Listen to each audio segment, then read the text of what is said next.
आज दिनांक 15 September, BCom भाग 2, मॅक्रो इकॉनॉमिक्स, स्थूल अर्थशास्त्र किंवा समलक्ष्य अर्थशास्त्र किंवा समष्टी अर्थशास्त्र. सर्वांचं मी स्वागत करतो. आपण यापूर्वी हे पाहिलं होतं की राष्ट्रीय उत्पन्नाचे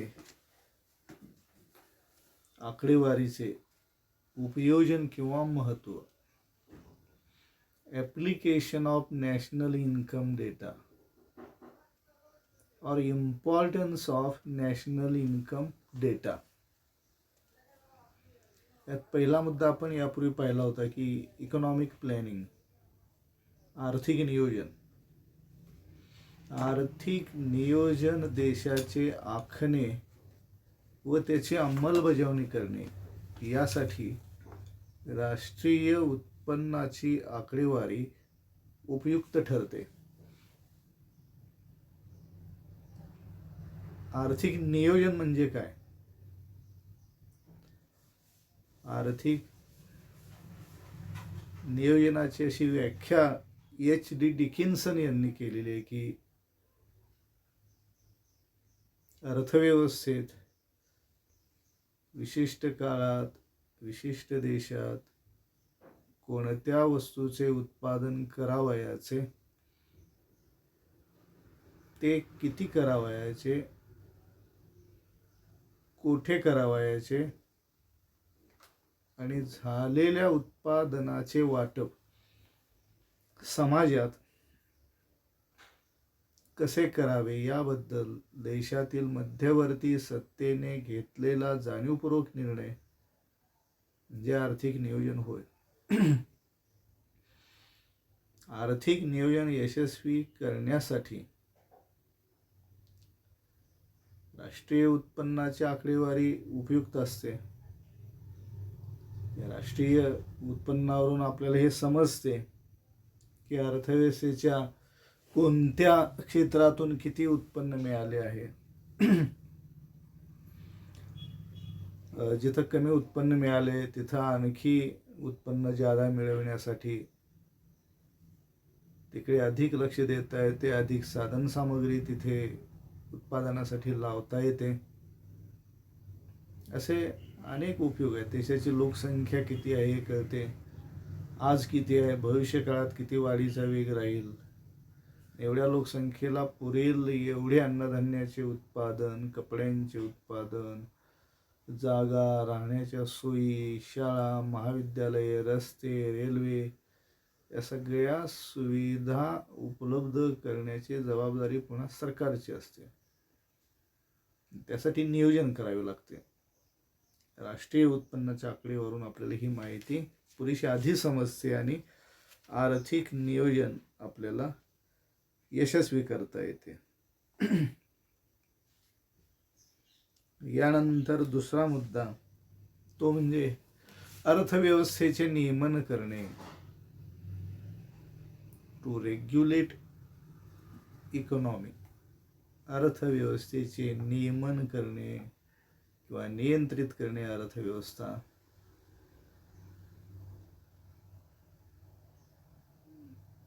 भांडवलशाही अर्थव्यवस्था ही एक मुक्त अर्थव्यवस्था असते,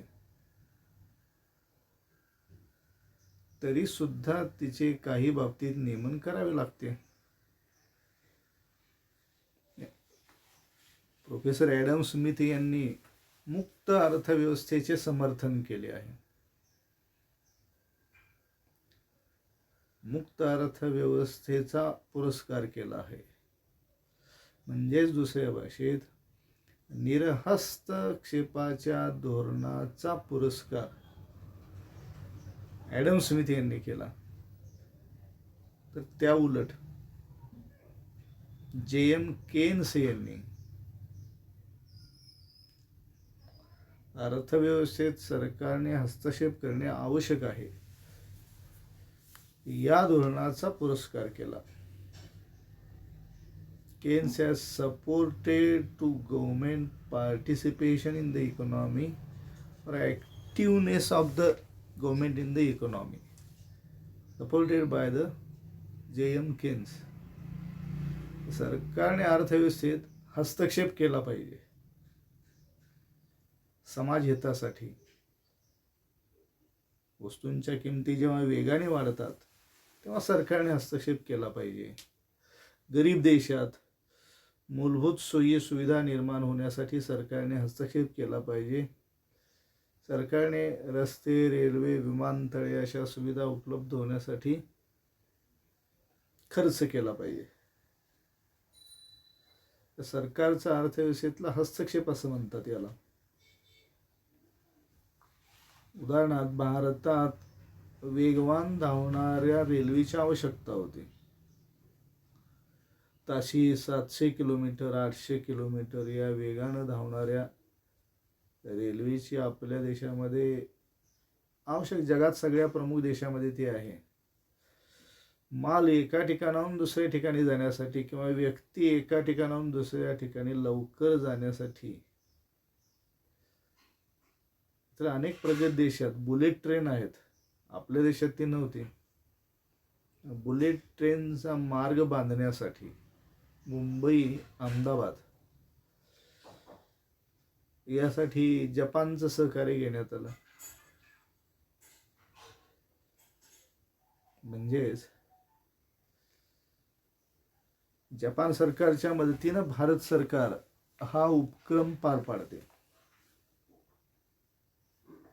एक प्रकारे सरकारचा अर्थव्यवस्थेतला हस्तक्षेप आहे समाजाच्या हितासाठी, भौतिक साधन सुविधांची देशात निर्मिती होण्यासाठी आणि त्यायोगे वाहतूक आणि दळणवळण वेगाने होऊ शकते, त्याची गरज आहे. म्हणून सरकारने हे काम स्वतः केले. केन्स यांनी या धोरणाचं समर्थन केलं की सरकारने हस्तक्षेप केला पाहिजे आवश्यक कारणासाठी अर्थव्यवस्थेत. तसेच या अर्थव्यवस्थेचे नियमन केलं बा. अर्थव्यवस्था किती भांडवलशाही असली, मिश्र अर्थव्यवस्था असली तर या अर्थव्यवस्थेचे मुख्य प्रकार दोन. एक भांडवलशाही अर्थव्यवस्था आणि दुसरी समाजवादी अर्थव्यवस्था.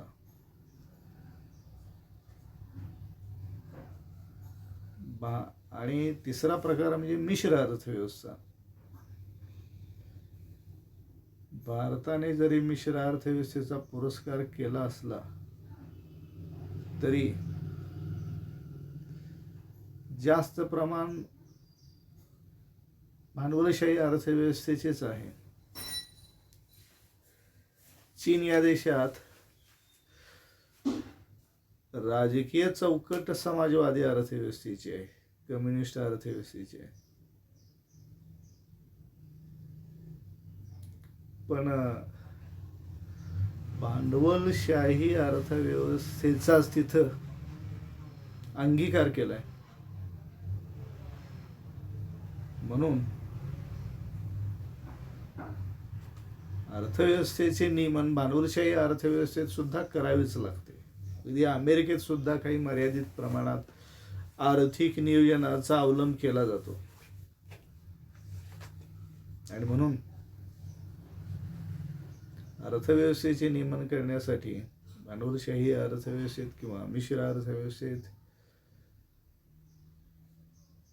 मक्तेदारीचे नियंत्रण ठेवावे लागते. To control the monopoly it is useful national income data. अर्थव्यवस्थेचे नियमन करण्यासाठी मोनोपॉलीचे पण नियंत्रण करावे लागते. भांडवलशाही आहे पण एखाद्याच उद्योगाचे वर्चस्व अर्थव्यवस्थेत जर निर्माण होत असेल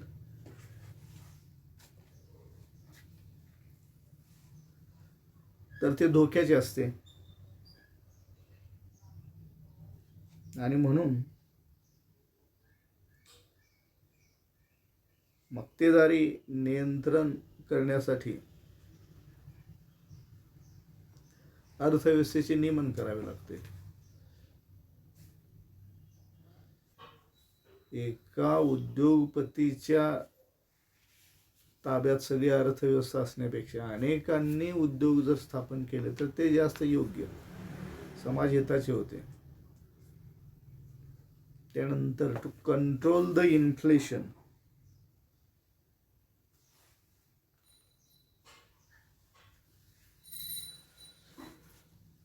इन्फ्लेशन म्हणजे भाववाढ. भाववाढीचे नियंत्रण करण्यासाठी राष्ट्रीय उत्पन्नाच्या आकडेवारीचा उपयोग होतो.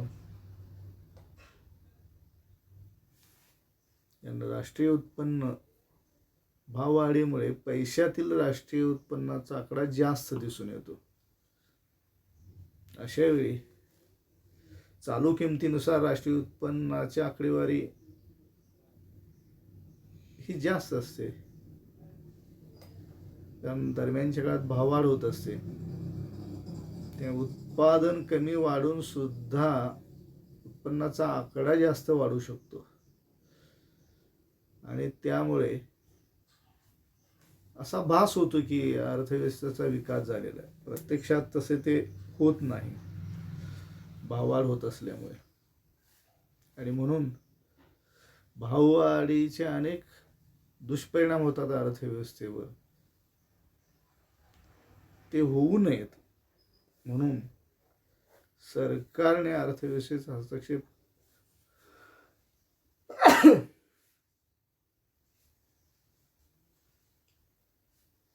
करायचा असतो, केला जातो.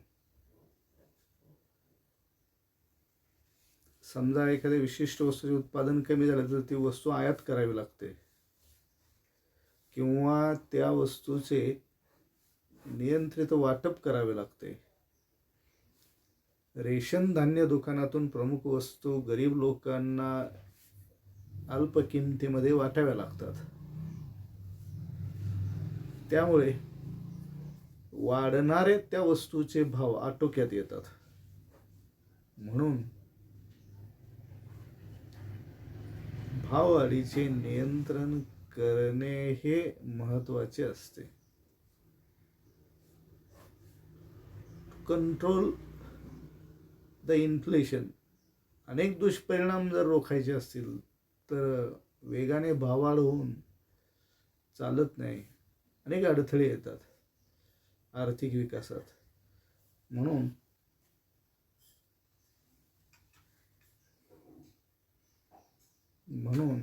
भाववाढ रोखावी लागते.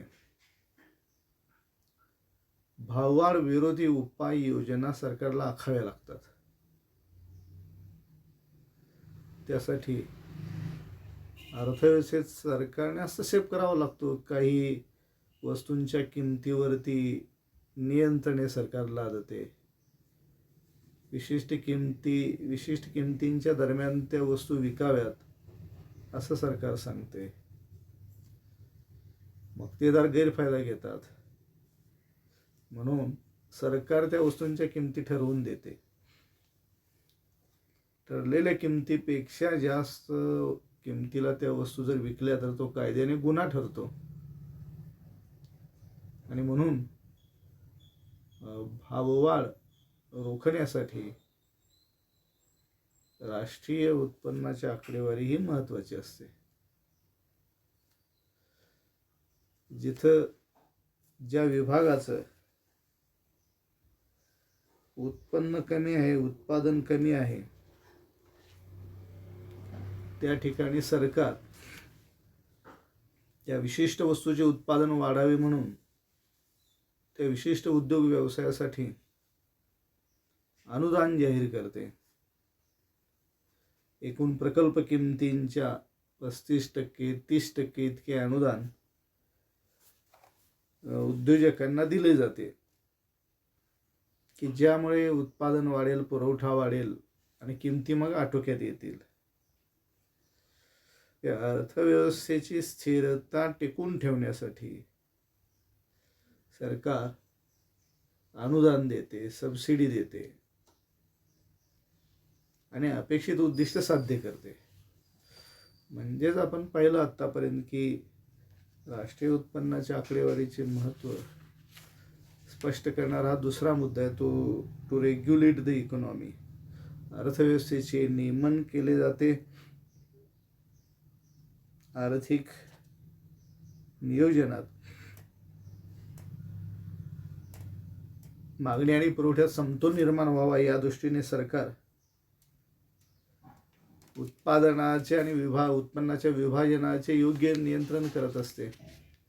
देशात आर्थिक विषमता निर्माण होऊ नये म्हणून सरकार मक्तेदारी नियमनाचे कायदे करते, अनेक उपाय योजते आणि त्या उपायांची अंमलबजावणी करते.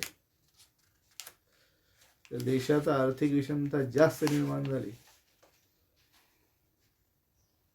तर सर्वसामान्य लोकांचा सरकारच्या विरोधात असंतोष निर्माण होतो.